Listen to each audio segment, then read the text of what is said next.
Ultimately, Bilal wants to know if Shaeeda could love him if he was broke. The answer, of course, is no. Stop asking questions you don't want to know the answer to. Bilal is seeking affirmation from Shaeeda. The narrative is, the house we stayed in the first night is where I grew up. See, I came from humble beginnings, and now look at me.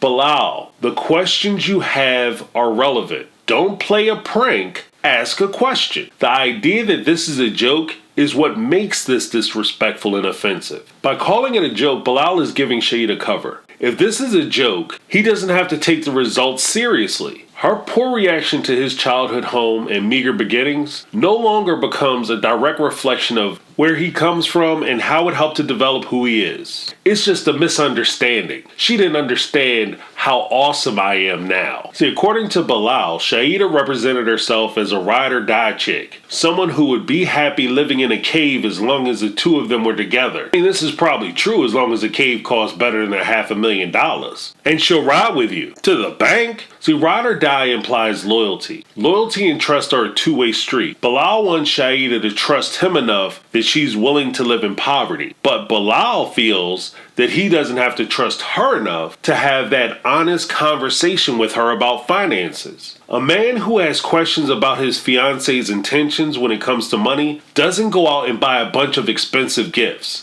Oh, I just want her to appreciate it. Ass. Why would you stay in the humble beginning home for only one night? If this was really some kind of cockamamie test, you would have her stay there for at least 45 days. The only thing I'm not really sure about in this scenario is whether he came up with the idea of calling this a prank to justify it to the audience, or he was trying to make it make sense to his family as to why he would go and pick up somebody in Trinidad, meet them for 7 days, propose to them, and then voluntarily bring them back to the United States without knowing them or knowing what impact it's going to have on his finances. You know, it's okay, I'm testing her. I'm going to try to make sure that she's here for me because I don't want to run the risk that she's here for the wrong reasons. Meanwhile, you're taking her back to your big ass house the next day. Come on now. All she had to do was survive the night. That's not a love story. That's a horror movie. If Bilal genuinely had concerns about protecting his wealth and making sure that Shaeeda was actually in a relationship for the right reasons,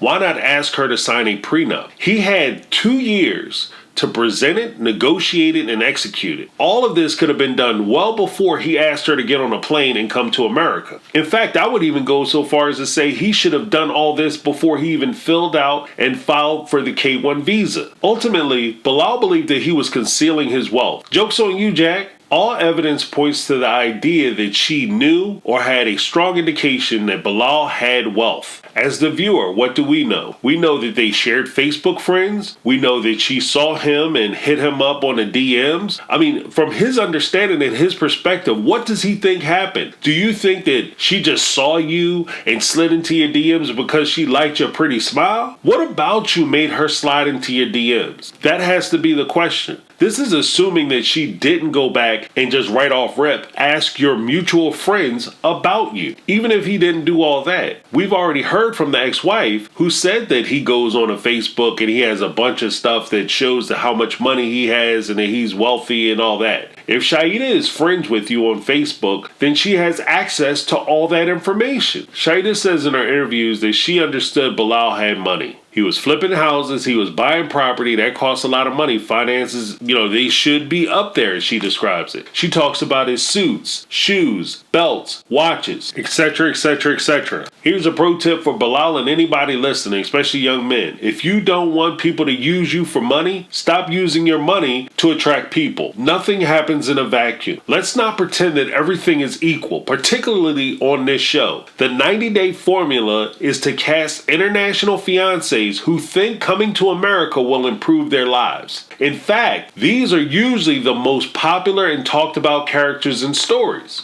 As a viewer, I know going into watching these shows, every one of these cast members, even just from this season, are going to have something to do with money, the privilege of moving to America, the benefits of coming here, and how much better off they are here than they were from the place that they left. The crazy part is when they get here, Every one of the people who shot up for the 90 Day Fiancé show and get cast, all of them think that they're going to come here and live better than 90% of the people who actually live in those cities. In this case, Shaeeda is right. Bilal is doing better than 90% of the people living in his town. However, here are the relationship red flags. Currently, it's in two areas: finances and children. With finances, they have to be able to have an open and honest conversation about who has what and what they are going to do with what they have. Even if you get a prenup, you must be honest about everything you have, or the prenup will get tossed out. Guaranteed. The second big thing, she wants kids and he doesn't. You guys have to talk about this. There isn't room for compromise here. Somebody is going to get what they want and somebody isn't going to get what they want. It's just the way it works. There's no half-ass in here. If you aren't sure you want kids, the answer should always be no. This isn't a let's try it and see what happens situation. This is a either you do it or you don't situation. For my money, when the dust settles, there will be no conversation, but congratulations on getting married without a prenup and a new baby. If we pretend that Bilal was indeed trying to ask a legitimate question about whether she was here and why she was here and what is she here for, then, brother, I gotta tell you something. You asked, now you know. What are you going to do about it? He asked if she was there for the money specifically. As a caveat, I understand that there is power in editing. With that being said, with just the samples of what I've seen, I can tell that money is extremely important to her. She asked him several times about his house and his car. This indicates to me that she is not trying to struggle with you. She is trying to move into a comfortable situation. Her reaction to the Chevy parked next to the van said a lot. No disrespect to Shaeeda at all, but at best, Shaeeda is a grower. She wants a man who already has a good standard of living, and she wants to join the team. Shaeeda is not trying to build with you. I struggle to try to understand how you know someone for 2+ years and you still don't know who they are and what they're about. That kind of calls into question about how serious your conversations was and how much you guys really put into the time that you actually spent together. With that aside, if this was some sort of test, Bilal should already have known what he was going to do if he didn't like the answer. If he was indeed concerned with his children